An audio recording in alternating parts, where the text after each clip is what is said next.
They say football unites the world. Billions of people all cheering, crying, living for a ball crossing a line. But somewhere, in a quiet apartment, a person scrolls past the highlights and feels nothing. No spark, no thrill, just stillness. And while the rest of the planet pulses in a state of collective ecstasy, they wonder, why doesn't this move me? This video is for them, the ones who don't watch football, the ones who stand silently at the edge of humanity's biggest ritual and ask, what does it all really mean? You see, football is so much more than just a game. It's a modern cathedral. The chants are its hymns, the jerseys are its robes, and the stadiums are its temples. It gives ordinary people something extraordinary, a shared heartbeat, a place to lose the self and merge with millions. Psychologists have a name for this feeling: collective effervescence. It's a term from the sociologist Emil Durkheim, describing that electric high we feel when our individual boundaries dissolve into a powerful group emotion. When your team scores, it's not just a victory. It's a temporary transcendence of isolation. Your brain floods with dopamine, oxytocin, adrenaline, the complete chemical symphony of belonging. But what if your mind doesn't respond to that symphony? What if you feel more alive in silence than you do in a roaring crowd? That's not indifference. It's difference. Every chant, every replay, every fierce rivalry, it's all designed to trigger the same neurological loops that make gambling so addictive. The near miss, the sudden win, the unpredictable reward.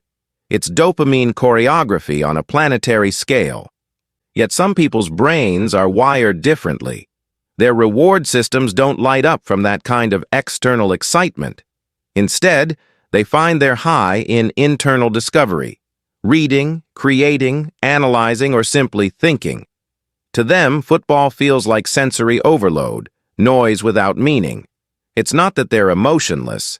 They simply seek depth over intensity. While the crowd chases stimulation, they chase understanding. And that quiet preference often makes them feel like outsiders in a world addicted to noise. At its core, football satisfies one of humanity's oldest instincts: tribalism. The flags, the anthems, the rivalries, they all mimic our ancient survival groups. Supporting a team is a modern extension of being part of a clan. When we win, our ancient brain celebrates safety and dominance. But those who don't watch football, they're often people who have outgrown or perhaps out-observed that primal tribal instinct. They find their identity not in the we, but in the I. They question the logic of drawing emotional boundaries around strangers just because they wear the same colors. This detachment isn't arrogance. It's awareness. A subtle resistance against our inherited programming. It's a quiet refusal to let belonging define belief. In most societies, football isn't just entertainment. It's a language. Conversations, friendships, even workplace bonds often orbit around last night's match. To not participate is to risk a kind of social invisibility. That's why non-watchers are often mislabeled as boring or out of touch. But beneath that label lies something deeper. They don't trade in the common currency of passion. They value stillness in a marketplace of noise. They sense that enthusiasm has become a kind of social tax, something you're expected to pay just to be accepted. So when they choose silence, they're not rejecting joy, they're reclaiming autonomy over their own attention. We live in an age of emotional inflation. Every show, every app, every ad is competing for our excitement. The threshold for what stimulates us keeps rising. What thrilled us yesterday barely moves us today. For some, football becomes just another arena of this overexposure. Too loud, too long, too repetitive. Their brains, saturated by constant input, start seeking refuge in neutrality. They crave quiet spaces where nothing demands a reaction. In neuroscience, this is linked to something called dopaminergic fatigue, where the reward system becomes numb after too much artificial excitement. People who don't watch football might simply be those who can no longer afford the emotional expense of constant engagement. To watch the crowd without joining it, that's a rare psychological stance. It requires a certain comfort with isolation and a strong sense of inner validation. Such people aren't moved by the scoreboard. They're moved by patterns. They observe human behavior like an anthropologist studying a ritual. They notice how joy can turn to rage in seconds, how unity can dissolve into violence, how devotion can morph into identity. For them, football becomes less a sport and more a mirror, reflecting how easily we trade our individuality for a sense of belonging. They see the game, but they also see the psychology behind the game. And that awareness can be both liberating and incredibly lonely. Even the most detached among us can feel the tremor of exclusion. When the world unites in celebration, being outside that circle can sting. Not because they want to join, but because they wonder if something might be wrong with them. That subtle guilt, that feeling of missing out on a universal human experience, that's deeply human.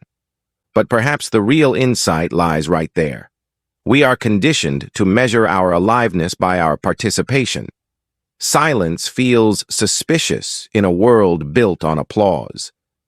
To not watch football is to quietly reject that equation. It's to say, I don't need a shared noise to validate my joy.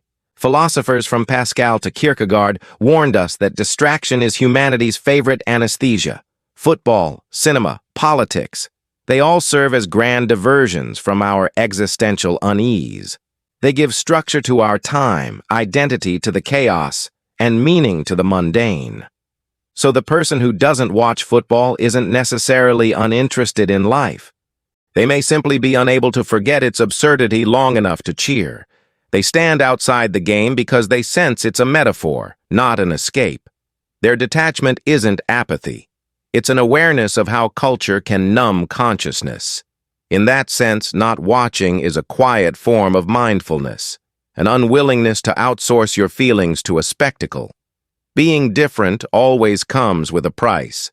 The non-watcher may carry a subtle loneliness, the ache of witnessing connection without ever joining it.